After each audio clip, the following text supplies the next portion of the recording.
sabido que as mulheres são afetadas em grande parcela pelas disfunções sexuais femininas. Na sua maioria, elas são representadas pela falta de desejo sexual, que é chamada transtorno do desejo sexual hipoativo. É um nome muito rebuscado para uma condição muito simples de entender. A mulher não tem vontade de ter relação.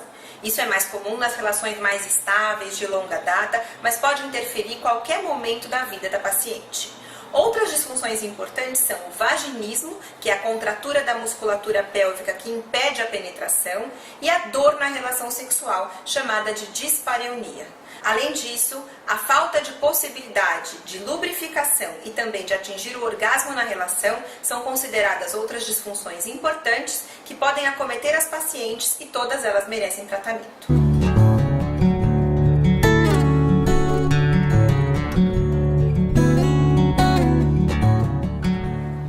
A paciente é acometida por uma disfunção sexual, que é importante frisar que é uma condição que atrapalha a vida sexual conjugal ou pessoal, porque tem pacientes que não têm parceiro e mesmo assim sentem uma disfunção ou uma dificuldade na realização plena de sua sexualidade, vamos ter um impacto negativo. Todas as vezes que a paciente, portanto, tiver uma disfunção ou um problema no relacionamento sexual, pessoal ou conjugal, isso já caracteriza um problema físico ou de saúde. Logo, merece tratamento. É importantíssimo frisar que esse problema é trazido pela paciente. Isso é muito importante. Por quê? Porque não é o médico que vai falar para a paciente, eu acho que você tem um problema. Normalmente, nessa questão sexual, a paciente traz um problema. Como assim? Muitas vezes a paciente tem alguma coisa, mas para ela está tudo bem. E aquela questão está absolutamente resolvida, não impactando na sua vida. Se a paciente ou o casal estiverem felizes, não tem por que abordar uma questão sexual. Ou seja, a gente sempre aborda e trata as questões trazidas pela paciente ou pelo casal que julgam que sua vida sexual não está satisfatória.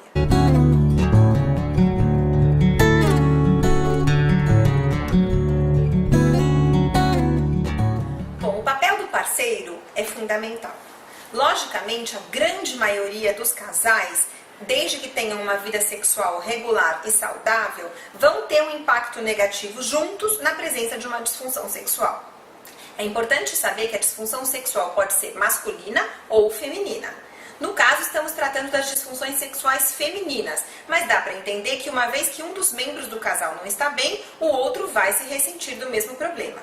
Dessa maneira, trazer o casal para o acompanhamento e principalmente instruí-los como um casal nas práticas das terapias sexuais que vão ser ensinadas pelo especialista vai fazer com que o tratamento seja muito mais eficaz.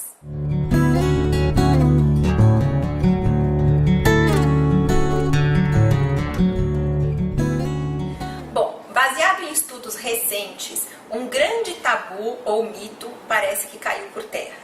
Estudos mostram que aquele grande mito, o tal do ponto G, que teoricamente era colocado como um ponto anatômico, localizado na parede anterior da vagina, e que podia ser estimulado, sentido e tudo mais, e que muitas mulheres passavam a vida toda esperando o encontro do famigerado ponto G, isso não tem mais sentido. Mostrou-se que toda a parede vaginal anterior é sensível. Dessa maneira, a inervação naquela localização estimula o clitóris, que realmente é um grande órgão, onde a gente só vê uma pontinha. Então aquela pontinha que fica na vulva é uma ponta muito pequena, representativa de um órgão extremamente influente e com uma quantidade enorme de fibras musculares e nervosas. Dessa maneira, não tem como ou não tem por que ficar buscando o ponto G a vida inteira, tá? O prazer sexual da penetração vaginal vai vir do estímulo da parede vaginal anterior completa, não precisa ser num ponto específico. Então, os direitos sexuais do indivíduo estão justamente atrelados ao conceito de que saúde sexual é um dos 4 pilares da saúde do ser humano anteriormente propostos pela Organização Mundial de Saúde. Pesquisas super interessantes nos mostram que o Brasil, disparado, é o país em que mais se acredita na sexualidade. Talvez pelo nosso clima, talvez pela nossa experiência, talvez pela nossa energia positiva, que isso já é de reconhecimento mundial. Pesquisas mostram que 91% dos brasileiros acreditam que a saúde sexual traz, com toda certeza, uma melhor qualidade de vida global. Sendo assim, cuide da sua. A saúde sexual, como um quarto pilar de saúde global já proposto pela OMS, precisa ser cuidada, precisa ser tratada, precisa ser bem respaldada para que você tenha uma vida completamente agradável. Ficou bem postulado também, em vários estudos mais modernos, que a terapia de reposição hormonal pós-menopausa, quando iniciada precocemente, tem um impacto muito positivo na função sexual.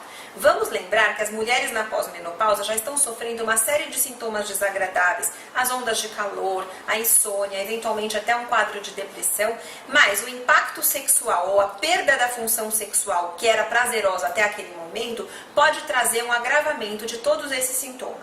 Dessa maneira, está bem postulado que o uso do hormônio como reposição, desde que a paciente não tenha contraindicação, é uma excelente forma de restaurar a felicidade do casal e uma sexualidade saudável.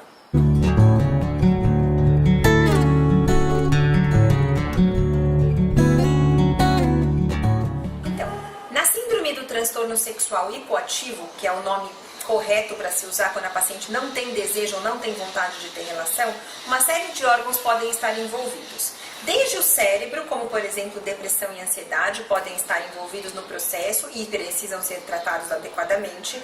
Problemas de tireoide, problemas como diabetes, hipertensão arterial, hipercolesterolemia, uma série de questões que desbalançam ou desorganizam o organismo internamente, também estão impactando negativamente na função sexual. Sabemos que para os homens, por exemplo, quando existe um início de um problema de disfunção erétil, ou seja, a dificuldade de manter a ereção na relação sexual, é um dos grandes primeiros marcadores de doença cardiovascular. Caso seu marido apresente aquela dificuldade em manter a ereção, ele precisa procurar um cardiologista. Para a mulher, até o momento, isso nunca tinha sido estabelecido, mas hoje em dia a gente sabe que qualquer fator que tenha um impacto negativo na homeostase, que é o nome que a gente dá para o bem-estar, para o equilíbrio interno do organismo, pode ter logo de início um impacto negativo na função sexual.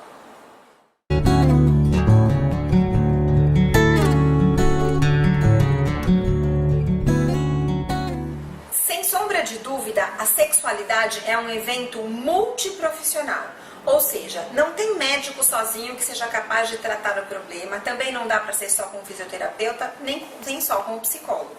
O enquadramento de todos os profissionais na mesma situação da paciente vai ser importante para que a gente consiga atingir o bem-estar daquele casal ou da paciente que nos procurou. A parte médica vai visar muito a identificação do problema, o diagnóstico daquele problema e uma orientação inicial, principalmente norteando se vai ser necessário a entrada ou a suspensão de algum tipo de medicamento que a paciente possa estar usando, que muitos deles a gente sabe que interferem na função sexual, se existe algum problema anatômico ou algum problema infeccioso ou inflamatório nos órgãos genitais femininos que possam estar envolvidos com a questão da repulsa ou da aversão sexual que aquela paciente possa apresentar, e também se a paciente tem algum quadro que lembre uma depressão ou uma ansiedade que mereça um tratamento médico. Nesse momento, o auxílio de um psicólogo, o auxílio de um fisioterapeuta, eventualmente até o terapeuta ocupacional, pode ser de primordial valor.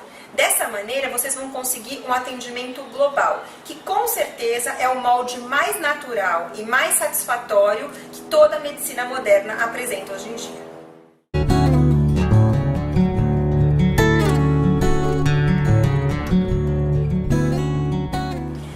Bom, na minha opinião, a coisa mais importante é identificar os fatores que possam ter levado a paciente a desenvolver a disfunção sexual. Nem sempre isso é muito fácil. Existem fatores que a paciente traz consigo desde longa data. Por exemplo, pacientes que sofreram história de abuso sexual na infância têm uma incidência muito maior de problemas sexuais na vida adulta.